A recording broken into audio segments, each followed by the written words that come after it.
নমস্কাৰ চৰকাৰী কৰ্মচাৰী আৰু পেঞ্চনাৰ লগত জড়িত 5টা গুৰুত্বপূৰ্ণ খবৰ ভিডিঅ'টোৰ যোগেদি জনাব বিচাৰিছোঁ। প্ৰথম খবৰটো NPS কৰ্মচাৰীসকল যিসকল ৰিটায়াৰমেণ্ট হৈছে পেঞ্চনৰ ক্ষেত্ৰত কিছু সংশোধনী আহিছে বা ফ্লেক্সিবিলিটি আহিছে PFRDৰ ফালৰ পৰা। আপোনালোকে নিশ্চয় দেখিছে PFRDৰ ফালৰ পৰা এখন শেহতীয়া জাননী 15 মে তাৰিখত প্ৰকাশ পাইছে আৰু মূল বিষয়বস্তুটো কেইবাটাও পইণ্ট উল্লেখ কৰিছে। আপোনালোকে নিশ্চয় জানে এজন NPS কৰ্মচাৰী যেতিয়া ৰিটায়াৰমেণ্ট হয় তেওঁ 60% টকা তেওঁ উইথড্ৰ কৰিব পাৰে আৰু 40% তেওঁ এনুইটি ক্ৰয় কৰিব লাগে।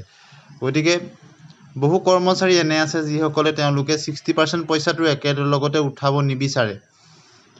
গতিকে তেনে কৰ্মচাৰীৰ ক্ষেত্ৰত এটা সুখবৰ আহিছে যে কেন্দ্ৰীয় চৰকাৰৰ যিটো 60% পইচাটো একেলগে উঠোৱাৰ বাধ্যবাধকতা আছিল NPSৰ ক্ষেত্ৰত সেইটোৰ ক্ষেত্ৰত কিছু ফ্লেক্সিবিলিটি বা শিথিলতা আনি দিছে।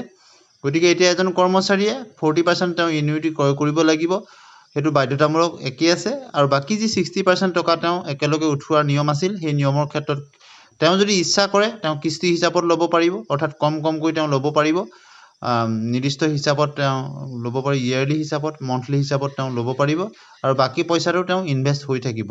তাৰ ফলত তেওঁ যিটো ইনভেষ্টমেণ্টৰ ফলত তেওঁৰ যিটো ৰিটাৰ্ণ সেইটো বেছিকৈ আহিব। অৰ্থাৎ যদি এজন কৰ্মচাৰীয়ে তেওঁ 1 কোটি টকা তেওঁ পাবলগীয়া আছিলে তাৰ 60% 60 লাখ টকা তেওঁ একেলগে পূৰ্বৰ নিয়মত উইথড্ৰ কৰিব লাগিছিলে আৰু যদি তেওঁ 40 লাখ টকাটো তেওঁ ইনভেষ্টমেণ্ট কৰিবলগীয়া বাধ্যতামূলক, সেইটো নিয়ম একেই আছে।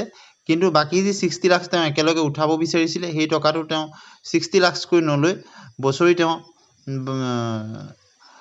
যদি তেওঁ প্ৰতি মাহে 1 লাখকৈ লৈ বা প্ৰতি মাহে 2 লাখ হিচাপত তেনেদৰে ল'ব বিচাৰে বা যেনেধৰণে ল'ব বিচাৰে যে প্ৰথম এটা কিস্তিত তেওঁ 10 লাখকৈ 6টা কিস্তিত ল'ব বিচাৰিব, তেনেধৰণে যেনেদৰে ইচ্ছা কৰে তেনেধৰণেই তেওঁ নিজৰ ইচ্ছামতে ল'ব পাৰিব আৰু মন্থলি ছিষ্টেমতো তেওঁলোকে ল'ব পাৰিব আৰু বাকী টকাটো ইনভেষ্টমেণ্ট হৈ থাকিব আৰু তাৰ পৰা তেওঁ ৰিটাৰ্ণ যিটো পূৰ্বতে পাইছিলে সেই একে থাকিব। বাকী থকা 40% পইচাৰ ক্ষেত্ৰত কোনো নিয়ম সলনি কৰা নাই। এতিয়া আহিছোঁ দ্বিতীয়টো খবৰলৈ।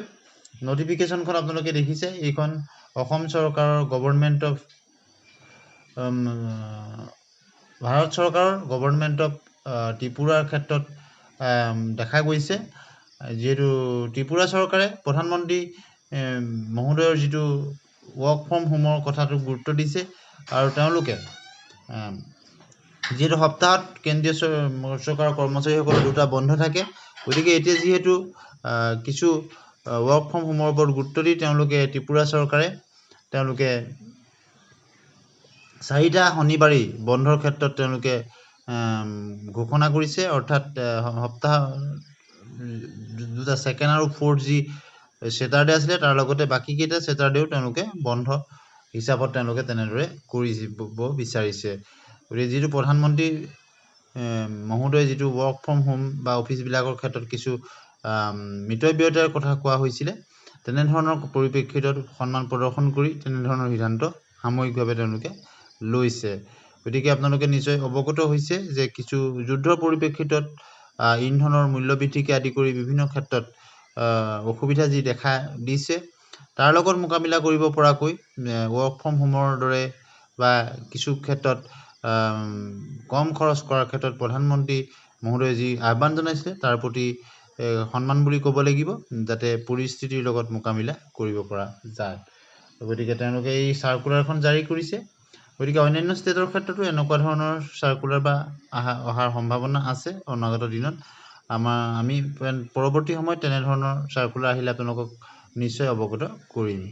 গতিকে কৰ্মচাৰীৰ ক্ষেত্ৰত যিহেতু জানে আপোনালোকে চেণ্ট্ৰেল গভৰ্ণমেণ্টৰ কৰ্মচাৰীৰ ক্ষেত্ৰত বা বেংকৰ কৰ্মচাৰীৰ ক্ষেত্ৰত বা কিছু কৰ্মচাৰীৰ ক্ষেত্ৰত 2nd আৰু 4th ছেটাৰডে তেওঁলোকৰ বন্ধ থাকে, গতিকে তেওঁলোকৰ ক্ষেত্ৰত 4টা ছেটাৰডে তেওঁলোকে বন্ধ পাব।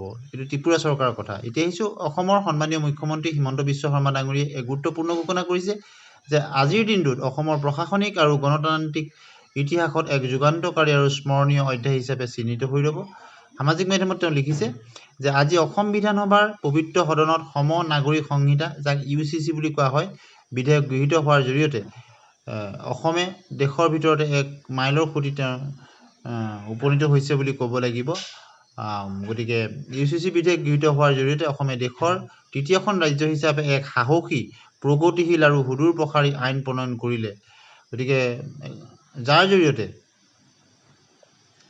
যাৰ মূল ভিত্তি হৈছে সম অধিকাৰ, সমন্যায়, সংবিধানৰ সম মূল্যবোধ। গতিকে অসম তৃতীয় ৰাজ্য হিচাপে এক সাহসী প্ৰগতিশীল সিদ্ধান্ত ল'বলৈ সক্ষম হৈছে।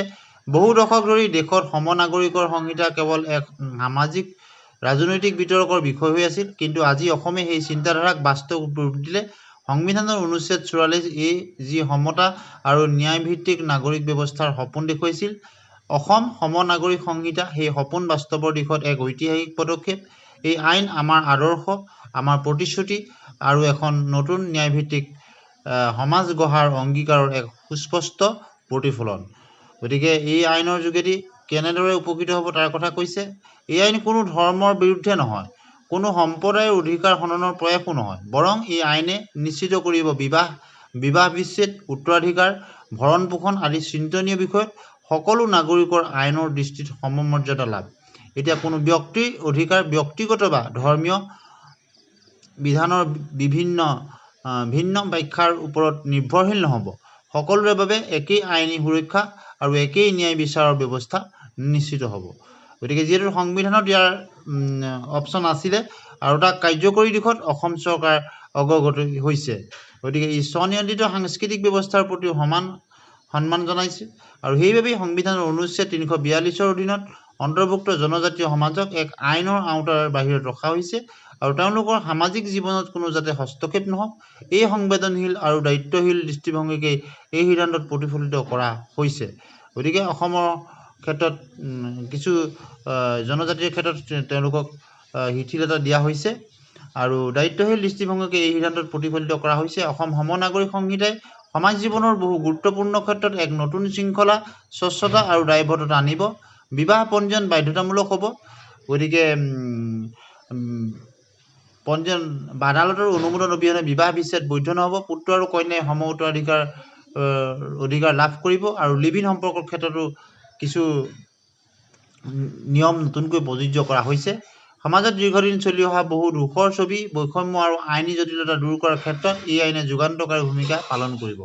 সামগ্ৰিকভাৱে বিশেষকৈ বহুবিবাহ সম্পৰ্ক পৰিত্যাগ, বৈষম্যমূলক আচৰণ আদি সামাজিক সমস্যাৰ বিৰুদ্ধে কঠোৰ আইনী সুৰক্ষা প্ৰদান কৰাৰ লগতে সম্পত্তিৰ উত্তৰাধিকাৰ, বিবাহ বিচ্ছেদ আৰু ভৰণ পোষণৰ ক্ষেত্ৰত মহিলাসকলে অধিক শক্তিশালী আইনী অধিকাৰ লাভ কৰিব। এখন সুস্থ, ন্যায়ভিত্তিক আৰু সুৰক্ষিত সমাজ গঢ়াৰ ক্ষেত্ৰত এই পদক্ষেপৰ সুদূৰ প্ৰসাৰী ইতিবাচক প্ৰভাৱ পৰিব। গতিকে ইয়াৰ ক্ষেত্ৰত সুদূৰ প্ৰসাৰী প্ৰভাৱ পৰিব। আজিৰ এই ঐতিহাসিক ক্ষণত সম নাগৰিক সংহিতা বিধেয়ক সমৰ্থন কৰা NDAৰ প্ৰতিগৰাকী মাননীয় বিধায়কলৈ আন্তৰিক কৃতজ্ঞতা জ্ঞাপন কৰিছোঁ। অসমৰ স্বাৰ্থ, সামাজিক সংস্কাৰ আৰু ভৱিষ্যত প্ৰজন্মৰ এক উন্নত ভৱিষ্যত গঢ়াৰ ক্ষেত্ৰত আপোনালোকৰ এই সমৰ্থন স্মৰণীয় হৈ থাকিব। অসম সদায় এনে নীতি আইনৰ পথত আগবাঢ়ি যাব, যিয়ে সামাজিক সম্প্ৰীতি অধিক শক্তিশালী কৰে